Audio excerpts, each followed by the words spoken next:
গল্পের সওদাগর চ্যানেলে আপনাদের সবাইকে স্বাগত। আজকে আমরা শুনব শীর্ষেন্দু মুখোপাধ্যায়ের লেখা উপন্যাস কালো বেড়াল সাদা বেড়াল পর্ব ৭। শুধু আমার বিষয় সম্পত্তিগুলো যাতে শয়তানদের হাতে না পড়ে এইটাই আমার চিন্তে। কি করতে চান? আমার প্রাক্তন স্ত্রীকে অনুরোধ করেছি আমার উত্তরাধিকারী হতে। তিনি রাজি হলে নিশ্চিন্ত হই। এখনো রাজি হননি? জানি না, ভায়া মিডিয়া কথা চলছে, একটা টেলিফোন থাকলে জেনে নিতাম। টেলিফোন দাঁড়ান বলে সুধাকর উঠে গিয়ে একটা কর্ডলেস রিসিভার এনে গোপীনাথের হাতে ধরিয়ে দিয়ে বলল, এটা ক্ল্যাম্বলার, ট্যাপ করার ভয় নেই, করুক। কিন্তু কলকাতায় তো এখন শেষ রাত। তাতে কি আপনার বিপদ চলছে? এখন কারো ঘুম ভাঙানো অপরাধ নয়। গোপীনাথ সুব্রতর নম্বর ডায়াল করল। সুব্রত, গোপীদা বলছি। বলুন গোপীদা, কি খবর? আমার চিঠি পেয়েছিস? পেয়েছি। সোনালি কি বলল? আগে বলুন আপনি কেমন আছেন। এখনো মরিনি, বুঝতেই পারছিস। বিপদ কি চলছে? হ্যাঁ, ভীষণভাবে। সোনালি কি বলল? নেগেটিভ। তার মানে উনি সম্পত্তি চান না? বলল। হ্যাঁ, উনি বললেন আপনি টাকা পয়সা বিষয় সম্পত্তি নিয়ে একটু বেশি চিন্তা করেন, এটাই আর অপছন্দ। গোপীনাথ একটু চুপ করে থেকে বলল, ও গোপীদা, আমিও বলি, আপনি এসব নিয়ে ভাবছেন কেন? ওসব ভাবনা ছেড়ে দিন। গোপীনাথ বলল, ঠিক আছে, ভালো থাকুন গোপীদা, অল গুড উইশেস। গোপীনাথ ফোনটা অফ করে মলিন মুখে রিসিভার ফিরিয়ে দিয়ে বলল, ধন্যবাদ। সুধাকর একটু হাসল। সোনালি দেবী রিফিউজ করলেন বুঝি? হ্যাঁ। তাহলে কি হবে? গোপীনাথ কাঁধ ঝাঁকিয়ে বলল, কে জানে, উড়ে পুড়ে যাক। সুধাকর হঠাৎ চকিতে উঠে দরজার কাছে গিয়ে কান পাতল। তারপর ফিরে এসে বলল, আপনার পাহারাদাররা উপরে গেল। বিবর্ণ মুখে গোপীনাথ বলল, তাহলে কি আমার বিপদ? না, এখনো নয়। বাবাসে একটা ছোট ঘর আছে, সেখানে নতুন পোশাক আর কিছু মেকআপ আছে। আপনি কি ছদ্মবেশ ধারণ করতে পারবেন? না। চলুন দেখিয়ে দিচ্ছি। ছদ্মবেশে কি কাজ হবে? অন্তত একটা ঝুঁকি তো নিতেই হবে। আসো, সময় নেই। গোপীনাথকে নিয়ে সুধাকর ভিতরের ঘরটায় গেল এবং নিপুণ হাতে তার চেহারার পরিবর্তন ঘটাতে লাগল। প্রায় আধ ঘন্টা বাদে গোপীনাথ আয়নায় দিকে চেয়ে একদম নিজেকে চিনতে পারছে না। তাকে হুবহু একজন কাফরি বলে মনে হচ্ছে। এবার কি হবে? সুধাকর মৃদু হেসে বলল, let us take a chance.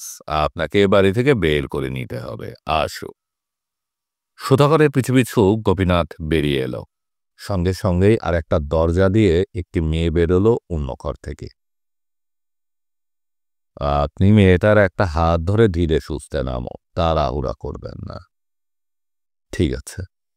নিচে গাড়ি আছে, কোনো দিকে তাকাবেন না। গোপীনাথ মেয়েটার হাত ধরে নামতে লাগলো। বুক কাঁপছে, পা টলছে। ধরা পড়ে যাবে নাকি গোপীনাথ? উমাকান্ত প্রসাদের বয়স 50-এর কাছাকাছি। মাথা ভর্তি কাঁচা বাঁকা চুল, একটু আত্মপলা কাজ পাগল মানুষ। চোখ দুখানা সবসময়ই যেন অন্তর্গত কোনো চিন্তায় তন্ময় হয়ে আছে। বিহারের লোক এই মানুষটি মনোজ রোজমারির অনেক দিনের চেনা। পরিচয় জার্মানিতেই। প্রসাদ বিদেশ থাকা পছন্দ করছিলেন না। দেশে ফেরার প্রস্তাবে উজ্জ্বল সম্মতি দিয়েছিলেন। ইন্ডাস্ট্রিয়াল অ্যালয়ের কেমিক্যাল ল্যাবে ভার পেয়ে খুব খুশি। প্রসাদের একটাই ছেলে, এখন সে আমেরিকায় পিএইচডি করছে। সকালে অফিসে এসে প্রসাদের সঙ্গে গভীর আলোচনায় ডুবেছিল মনোজ। একটা সমস্যা দেখা গিয়েছে। মনোজের সন্দেহ হচ্ছে তাদের তৈরি অ্যালয়টার উদ্দেশ্য ব্যবহারযোগ্যতা ছাড়া আরও কিছু উপযোগ আছে, সেটা তারা ধরতে পারছে না। কথাটা তাই নিয়েই। প্রসাদ মাথা নেড়ে বলল, এই অ্যালয় সোজাসুজি অন্য কোনো কাজে লাগানো সম্ভব নয়, তবে কেমিক্যাল রিয়াকশন ঘটিয়ে হতে পারে। আপনি বলার পর থেকে গত 7 দিন আমি দিনে প্রায় 18-19 ঘন্টা ধরে নানা রকম চেষ্টা করেছি, কিছু পাইনি। তবে এও বলছি টেস্ট আরও করা যায়। পারলে আপনিই পারবেন। আমি শুধু ভাবছি একটা বুনো হাঁসের পিছনে ছোটা হচ্ছে কিনা, সবটাই পণ্ডশ্রম হবে না তো? মনোজ মাথা নেড়ে বলল, তা বোধহয় হবে না, এর আরেকটা ইউজ নিশ্চয়ই আছে। ঘটনাগুলো অন্তত তারই সাক্ষী দেয়। প্রসাদ মুখ গম্ভীর করে বলে, আদ্রের মৃত্যুর কথা বলছেন? সেটা অনেক ঘটনার মধ্যে একটা। মুখে আফসোসের একটা চুকচুক শব্দ করে প্রসাদ বলল, a great loss. Andre was a genius. আপনি কি ওকে চিনতেন? বলেননি তো কখনো। চিনতাম, তবে ডেলিগেটদের মধ্যে যে সেও আছে তাও জানতাম না। যেমন জানতো না যে আমি এই কোম্পানিতে কাজ করি। আপনি কি কি জানেন যে আদ্রের ডেড বডি নিয়ে রোমে একটা অটোপসি করা হয়েছে? A very sophisticated test. তাতে ধরা পড়েছে হি ওয়াজ পয়জনড। তাও শুনেছি, রোজমারি বলেছে। ঘটনা কি আরও আছে? আছে। সাকি ইনকর্পোরেটেড তাদের অর্ডার বহুগুণ বাড়াতে চাইছে। তার পিছনে অন্য কোনো মতলব?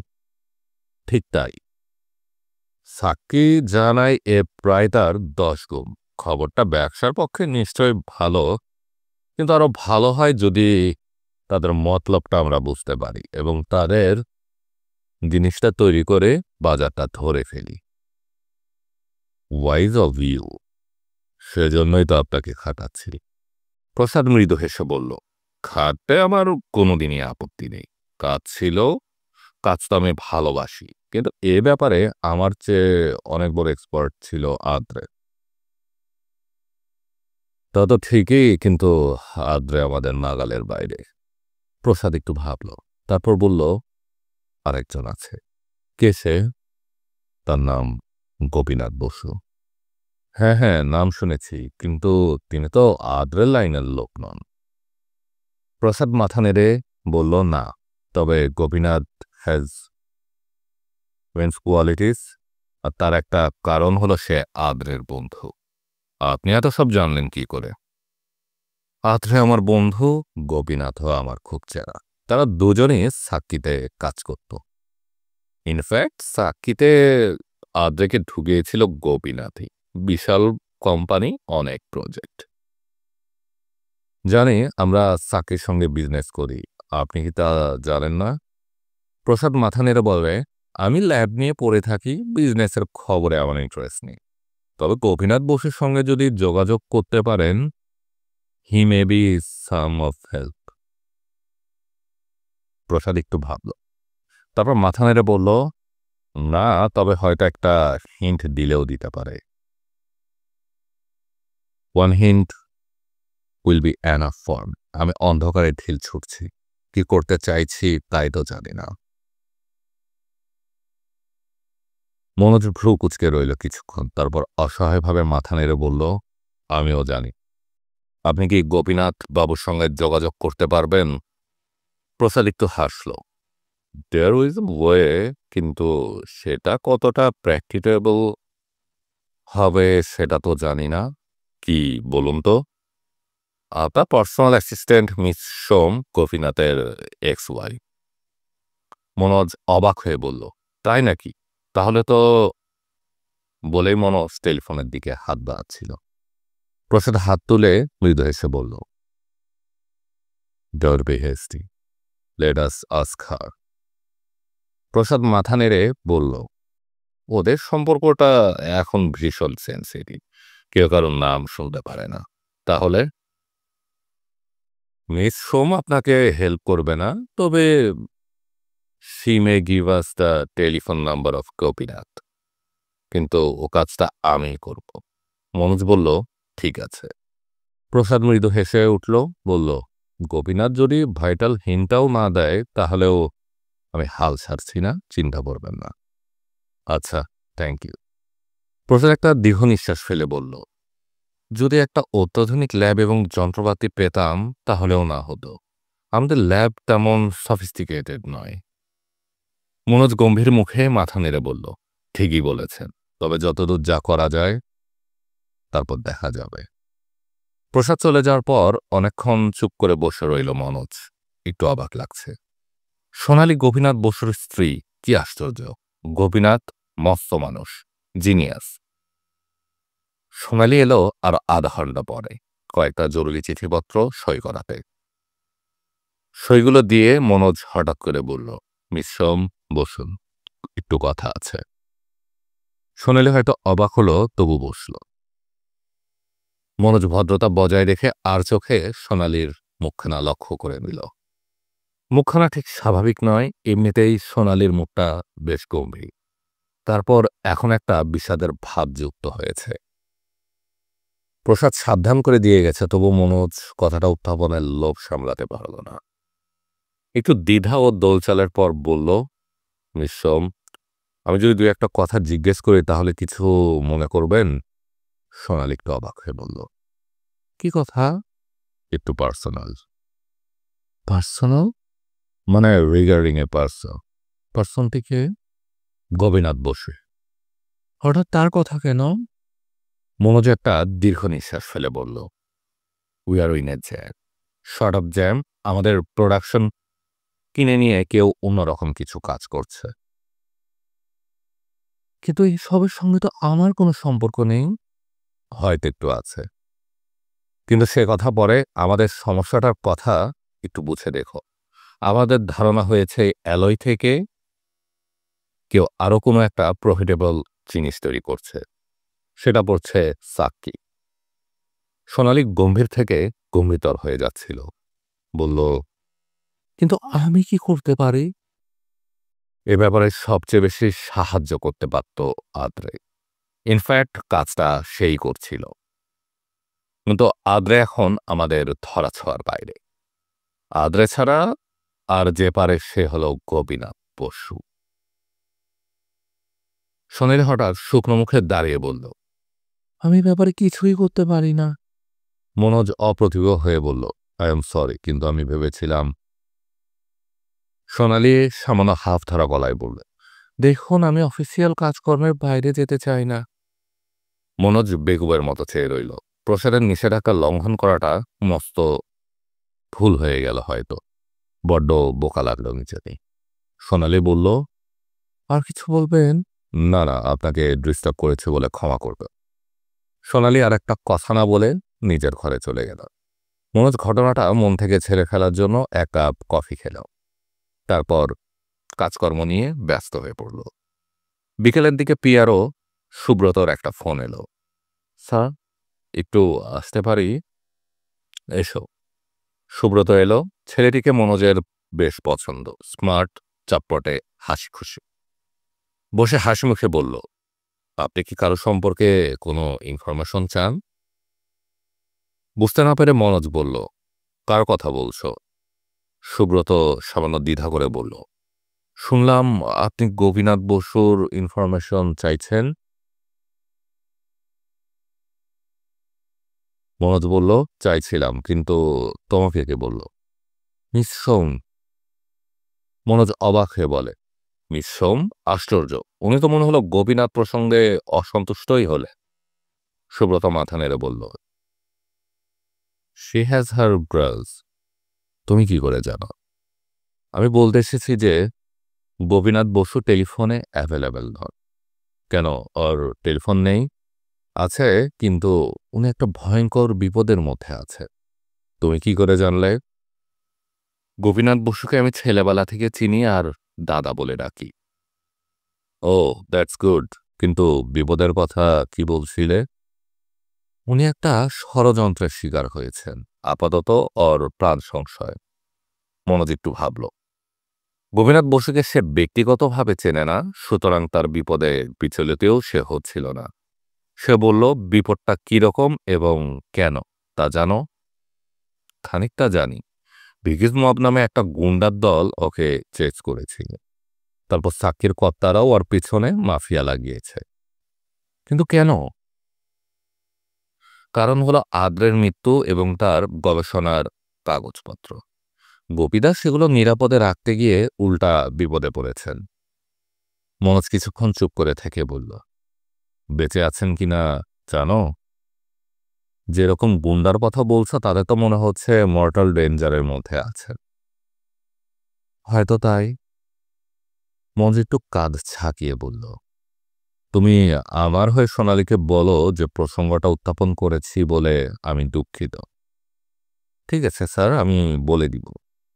সুব্রত চলে যাওয়ার পর ঘড়ি দেখে মনোজ তার ফোন তুলে নিয়ে সোজা রোমের একটা নম্বর ডায়াল করলো নোটবুক দেখে। কিছুক্ষণ পর একটা থমথমে গলা ভেসে এলো, হ্যালো, হ্যালো, হ্যালো। মনোজ একটু হাসল, জার্মান ভাষায় বলল, গলাটা নামাও মার্ক। মার্ক বলল, আরে সেন নাকি, কি খবর? খবর ভালো নয়, আমাদের একটা বাজে সময় যাচ্ছে। সেরকম তো সকলেরই হয়, ও কিছু না। শোনো, তোমার সঙ্গে আমার জরুরি কথা আছে। বলে ফেলে, তুমি সাকির একজন মস্ত কর্মকর্তা, খবরটা তোমার জানা উচিত। কি খবর? তোমাদের একজন সায়েন্টিস্ট আছে, গোপীনাথ বসু, চেনো? কে না চেনে, সবাই চেনে, বিগ ম্যান। তার কি খবর? কেন? খবর তো ভালোই হওয়ার কথা। সে কি অফিসে আসে? 1 মিনিট ধরে থাকো, খবর নিয়ে বলছি। মনোজ ধরে রইল। একটু বাদে মার্ক বলল, না, আসেনি আজ। গতকালকে এসেছিল। না, মনে হচ্ছে ছুটি নিয়ে কোথাও গেছে, আর বাড়িতে রিং করে দেখতে পারো। এটা লাভ নেই, তুমি আরো একটু খোঁজ নাও, আমি বাড়ি যাচ্ছি। রাতে আমাকে আমার বাড়িতে ফোন করে খবরটা জানান, জরুরি। ঠিক আছে। মনোজ তার কাজ শেষ করে বেরিয়ে পড়ল। বাড়িতে ফিরে ডিনার খেয়ে নিল। তারপর অপেক্ষা করতে লাগলো। রাত প্রায় 10টা নাগাদ মার্কের ফোন এলো। কি জানতে চাও? মনোজ বলল, সবকিছু। সবকিছু আমি জানি না, তবে আমি অফিসিয়াল সোর্সে খবর নিয়ে জেনেছি যে সে বাড়িতে নেই, অফিসে আসছে না। আনঅফিসিয়ালি ই জানো? সেটা তোমাকে আনঅফিসিয়ালি বলছি। লোকটা খুব সাংঘাতিক বিপদের মধ্যে ছিল। ছিল? Past tense? হ্যাঁ, পাস্ট টেন্স। আমার সঙ্গে রোমের আন্ডারওয়ার্ল্ডের যোগাযোগ আছে। আমি তাদের কাছে জেনেছি মিস্টার বোস অত্যন্ত চতুরতার সঙ্গে একটা প্রায় অসম্ভব অবস্থা থেকে পালিয়ে গেছে। নাইলে মাফিয়া আর ভিকিজ মফ তাকে প্রায় শেষ করে এনেছিল। মাই গড, কিভাবে পালানো? বোধহয় কারোর সাহায্যে। আর কিছু জিজ্ঞেস করো না। জানি না। তোমাকে ধন্যবাদ। শোনো, গোপীনাথ বসুকে আবার খুব দরকার। কোনো খবর পেলে জানাবে। জানাবো, তবে বোধহয় সাক্ষীতে ফিরবে না। সেটা সম্ভব নয়। চাকরি চারদিকে ওকে খুঁজছে, এটাও আনঅফিসিয়াল। রুমিং হাউস থেকে বেরিয়ে এসে যখন সামনের চাতালে একটা লাল টুকটুকে ছোট স্পোর্টস কারের দিকে এগিয়ে যাচ্ছিল গোপীনাথ, তখন তার বাঁ হাত ধরে যুবতীটি বারবার ঢলে পড়ছে তার গায়ে। ভীষণ মজার কথা বলছে এবং হাসছে। তারও হাসা এবং কিছু কথা বলা উচিত, কিন্তু গোপীনাথ কিছুতে হাসতে পারছে না। গোপীনাথ ভীতু নয়, বরং অত্যন্ত সাহসী। কিন্তু গত কয়েকদিনের কিছু ঘটনা তার ভেতরটাকে একেবারে নিশ্চিত করে ফেলেছে। আদ্রের মৃত্যু এবং তার কাজকর্ম সম্পর্কে সাক্ষীর অতি উৎসাহ, তারপর সোনালীর শীতল প্রত্যাখ্যান। গোপীনাথের ভেতরে একটা ভাঙচুর হয়েই গেছে। তাই যে যেন নিজের বশে ছিল না। যুবতীটি যথেষ্ট ভালো অভিনয় করছিল, কিন্তু গোপীনাথ পারছিল না। সে এর সঙ্গে কেন যাচ্ছে, কেন এরা তাকে ছদ্মবেশ পরিয়েছে, কিছুই সে বুঝতে পারছিল না। সে তাই অভিনয়ও করছিল না। চাতালটা স্বাভাবিক, 2-4টে গাড়ি পার্ক করা ও 2-4জন লোক এধারে ওধারে, কোনো অস্বাভাবিকতা নেই। মেয়েটি গাড়ির দরজা খুলল। গোপীনাথ বাকেট সিটে বসে পড়ল নির্বিকারভাবে। মেয়েটি স্টিয়ারিং ধরে বসল। খুব স্বাভাবিকভাবেই গাড়ি স্টার্ট দিয়ে ধীর গতিতে ফটক পেরিয়ে বাধারের রাস্তা ধরল। গোপীনাথ ইতালিয়ান ভাষায় জিজ্ঞেস করল, আমরা কোথায় যাচ্ছি? কোথাও যাচ্ছি, চুপ করে থাকো। তুমি কে? লুসিল, তুমি কার লোক? তার মানে ও লোকটাকে? লুসিল একটু চুপ করে থেকে বলল, আমার বস। লোকটা বাঙালি? হ্যাঁ। বস মানে কি? তোমরা কি সরকারি লোক? না। তাহলে তোমরা আসলে কারা? সে কথা বস হয়তো তোমাকে কখনো বলবে, এখন চুপ করে থাকো। আমার মনে হচ্ছে একটা গাড়ি আমাদের পিছু নিয়েছে। গোপীনাথ আয়নার দিকে চেয়ে বলল, কোন গাড়িটা? একটা কালো চিত্রন। গোপীনাথ কিছুক্ষণ গাড়িটাকে লক্ষ্য করল আয়নায়। মেয়েটা কয়েকটা মোড় ফিরল ইচ্ছে করেই। গাড়িটা লেগে রইল পেছনে। গোপীনাথ মেয়েটার দিকে চেয়ে বলল, হ্যাঁ, গাড়িটা পিছু নিয়েছে। তুমি কি পারবে ওটাকে ছেড়ে ফেলতে? মেয়েটা দেখতে বেশ সুন্দর, লম্বাটে মেধহীন নমনীয় চেহারা, ব্যালেরিনার মতো দেখতে। মুখখানাও বেশ সুন্দর, কিন্তু এসব ব্যাপারে কতখানি দক্ষ তা বোঝা যাচ্ছে না। গোপীনাথ বলল, সোনা সুন্দরী লুসিল, অত বেশি পাক খেও না, তাহলে ওরা জানতে পারবে যে তুমি ওদের অস্তিত্ব টের পেয়েছ। তাহলে কি করতে হবে? স্বাভাবিক গতিতে চালাও, টাইবান নদীর দিকে চলো। ওদের বুঝতে দাও আমাদের পালানোর কিছু নেই। মেয়েটা মৃদু একটু হেসে বলল, ব্যাপারটাও তো সহজ নয়। তোমাকে ওই জায়গা থেকে বের করে আনতে আমাদের অনেক মেহনত আর ঝুঁকি গেছে। একটা বোকামির ফলে ঘটনাটা কেচে গেলে সর্বনাশ। কিন্তু তুমি গাড়িটা নাটকীয়ভাবে চালিও না। যে কোনো একটা রাস্তা ধরে কিছুক্ষণ চালাও। তোমার যদি ব্যাকআপ থেকে থাকে তবে কার টেলিফোনে তাকে খবর দাও। যদি গাড়ি সুইচ করার ব্যবস্থা থাকে তবে ভালোই, নাহলে একটু মুশকিল আছে। সাধারণত এসব ক্ষেত্রে 2-3টে গাড়ির ব্যবস্থা রাখা ভালো। মেয়েটা একবার গোপীনাথের দিকে চেয়ে নিয়ে বলল, তোমার কি এরকম সিচুয়েশন হ্যান্ডেল করার অভিজ্ঞতা আছে? গোপীনাথ স্নান একটু হেসে বলল, আমি নিরীহ একজন প্রযুক্তিবিদ মাত্র। আমি বিপজ্জনক জীবনযাপন করি না, তবে এরকম কয়েকটা বিপদ আমাকে পড়তে হয়েছে। শোনো, রোম আমার ভীষণ চেনা শহর। তুমি স্টিয়ারিং আমার হাতে দাও, হয়তো তোমার চেয়ে আমি সিচুয়েশনটা একটু বেশি সামাল দিতে পারবো। কিভাবে সামাল দিবে? তোমার ইগো তো খুব স্ট্রং দেখছি। ইগো নয়, অস্তিত্বের সংকট থেকে আমি বেশ কিছু দক্ষতার অধিকারী। তুমি চুপ করে বসে থাকো। এটা তোমার মাথা ঘামানোর বিষয় নয়। তুমি অতিথি। তারা রোমের প্রধান সড়কগুলিতেই মাঝারি গতিতে ঘুরপাক খাচ্ছিল। একটু পিছনে ছেত্রন গাড়িটা। সামনের সিটে দুজন কালো স্যুট পরা লোক বসে আছে। দুজনেরই কালো টুপি কপাল পর্যন্ত ঢাকা। দুজনের চোখে কালো চশমা। গোপীনাথ বলল, তুমি বোধহয় ভয় পাওনি। আমি অকারণে ভয় পাই না। অকারণে? এখন পর্যন্ত তো তাই। ওরা পিছু নিয়েছে, কিন্তু এখন অবধি তোমাকে ছিনতাই করার চেষ্টা তো করেনি, তাই না? করলে দেখা যাবে। লুসিল, আমার একটু টয়লেটে যাওয়া দরকার। টয়লেট? মাই গড, খুবই দরকার। দাঁড়াও দাঁড়াও, এখন টয়লেটে যাওয়া মানেই হলো, প্লিজ, কতগুলো ব্যাপার নিয়ে বিতর্ক চলে না। বুঝতে পারছি। মেয়েটা হঠাৎ বাধারে একটা রাস্তায় গাড়ি ঘুরিয়ে নিয়ে স্পিড বাড়িয়ে দিল। বলল, তুমি কোনো ফন্দি করছো নাকি? না, আমার যা অবস্থা ফন্দি করে লাভ নেই। একটা ছোট হোটেলের চত্বরে গাড়িটা ঢুকিয়ে দিল লুসিল। বলল, চলো। গোপীনাথ গম্ভীর মুখে নামল। তার বাথরুম পায়নি এবং সে সত্যি একটা প্ল্যান করেছে। সেটা কতদূর ফলপ্রসূ হবে তা সে জানে না। লুসিল তাকে সোজা রিসিপশনের পেছনে টয়লেটে ঢুকিয়ে দিয়ে বলল, পালানোর চেষ্টা করবে না তো? করে লাভ নেই। এটা আমার কাকার হোটেল, চারদিকেই আমাদেরই লোকজন। গোপীনাথ মৃদু হেসে বলল, তোমার মতো সুন্দরীকে ছেড়ে পালাই কোনো হাম্মক। টয়লেটে ঢুকে কিছুক্ষণ চুপচাপ দাঁড়িয়ে রইল সোমনাথ। গোপীনাথ বাস্তবিক সে কোথায় যাবে এবং কি করবে তা ভেবে পাচ্ছে না, কিন্তু তার মনে হচ্ছে, কিংবা বলা যায় মনের মধ্যে একটা অস্পষ্ট অস্বস্তি হচ্ছে। সে আরেকটা জালে জড়িয়ে পড়ছে না তো? টয়লেটের আয়নায় নিজের ছদ্মবেশ ঢাকা চেহারাটা দেখে সে একটু আঁতকে উঠল। এরকম অদ্ভুত ছদ্মবেশ তাকে কেন পরানো হলো কে জানে। এরকম ছদ্মবেশ বরং লোকের দৃষ্টি বেশি আকর্ষণ করে। নিজের প্রতিবিম্বের দিকে চেয়ে একটু অন্যমনস্ক হয়ে গিয়েছিল কবিনাথ। হঠাৎ একটা শব্দ শুনে ঘুরে চেয়ে অবাক হয়ে দেখল একটা বেটে এবং স্বাস্থ্যবান ইটালিয়ান যুবক তার দিকে চেয়ে দাঁড়িয়ে আছে।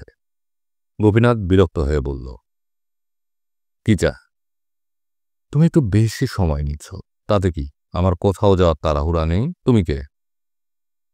আমি লুসিলের জ্ঞাতি ভাই। আমরা তোমাকে পালাতে সাহায্য করছি। গোপীনাথ একটা শ্বাস ফেলে বলল, তা হয়তো করছো, কিন্তু তোমাদের সব কাজই কাঁচা এবং অ্যামেচারিস।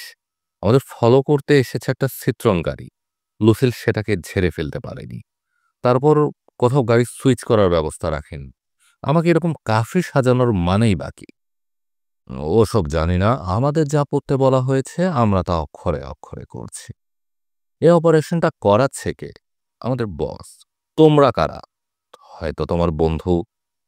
গোপীনাথ কাজ ঝাঁকালো, বলল, নির্বোধ বন্ধুত্বের চেয়ে বুদ্ধিমান শত্রুতাও ভালো। তোমরা আমাকে বের করে এনেছ কি খোলা ময়দানে খুনির সামনে এগিয়ে দেওয়ার জন্য?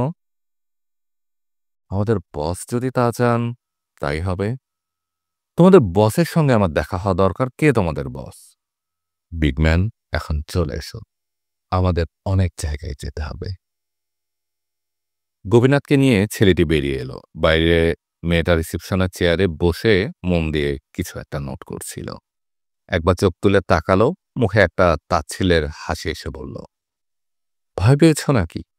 না, তবু দুশ্চিন্তা হচ্ছে। মেয়েটি হেসে বলল, ওই শীতন গাড়িটা ওখানে পার করা আছে। ওতে যারা ছিল তারা আমাদেরই লোক। ব্যাকআপ কথাটা বোঝো? ওরা হলো আমাদের ব্যাকআপ। এখন ওরা ডাইনিং হলে বসে কফি খাচ্ছে। গোপীনাথ একটু বেকুব হয়ে গেল, বলল, এরপর আমরা কোথায় যাব? সেটা পরে দেখা যাবে। আপাতত এ হোটেলে একটু গা ঢাকা দিয়ে থাকতে হবে। গোপীনাথ একটা নিশ্চিন্তে শ্বাস ফেলে বলল, বাঁচা গেল। এবার আমি কি আমার মুখের মেকআপ তুলতে পারি? পারো, কিন্তু জানালা দিয়ে বেশি উকিবুকি মেরো না। তোমার খোঁজ খবর করা হচ্ছে। জামা জুতো পরেই থাকো। যে কোনো সময়ে 5 মিনিটের নোটিসে রওনা হয়ে পড়তে পারে। লুইজি পোষকে তার ঘরে নিয়ে যাও। লুইজি হলো বেটে ছেলেটা। গোপীনাথকে লিফটে করে 4 তলায় এনে একটা ঘরে ঢুকিয়ে দিয়ে বলে গেল, রুম সার্ভিস চালু আছে। খাবার বা পানীয় ঘরে আনিয়ে নিও। ঘরের বাইরে না যাওয়াই নিরাপদ। আর হ্যাঁ, এ ঘরে কিন্তু টেলিফোন নেই, শুধু ইন্টারকম।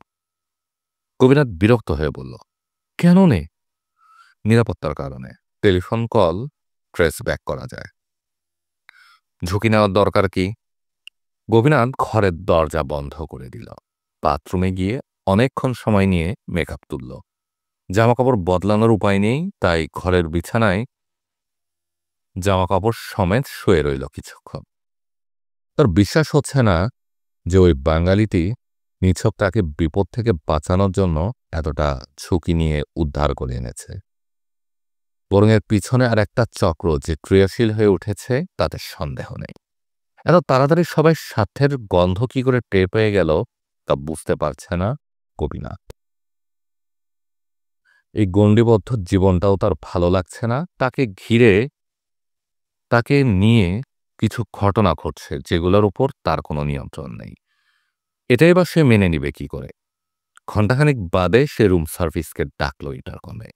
বেশ রাজস্বিক একটা লাঞ্চের অর্ডার দিল।